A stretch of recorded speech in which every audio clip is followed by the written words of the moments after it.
দুইটা সময় তওবা করে লাভ নাই। একটা হচ্ছে মৌতের যন্ত্রণা শুরু হয়ে গেলে, মৃত্যুর যন্ত্রণা শুরু হয়ে গেলে আগে পা থেকে শুরু হয়ে আস্তে আস্তে গলার দিকে আসে। হাদিসে যেমনটা এসেছে, সূরা ওয়াকিয়ার মধ্যেও আছে যে পায়ের দিক থেকে যন্ত্রণা শুরু হয়ে আস্তে আস্তে আস্তে আস্তে এই গলার দিকে আসে, এবং আত্মাটা গলার এখানে যখন চলে আসে, এখান থেকে মালাকুল মউত আত্মাটাকে নিয়ে চলে যায় এবং চোখ দিয়ে তাকিয়ে থাকে মানুষ। রুহটা চলে গেলে মানুষ চোখ দিয়ে তাকিয়ে থাকে, দেখবেন এই কারণে মৃত ব্যক্তি তাকিয়ে থাকে, চোখ খোলা থাকে।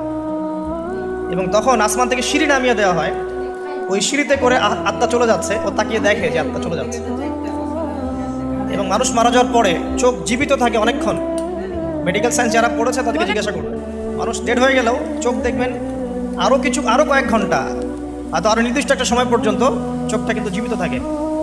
এই জন্যে চোখ বন্ধ করে দিতে হয়। যাই হোক, যেটা বলছিলাম যে মৌতের যন্ত্রণা শুরু হয়ে গেলে তওবা করে লাভ নাই, তওবার দরজা বন্ধ।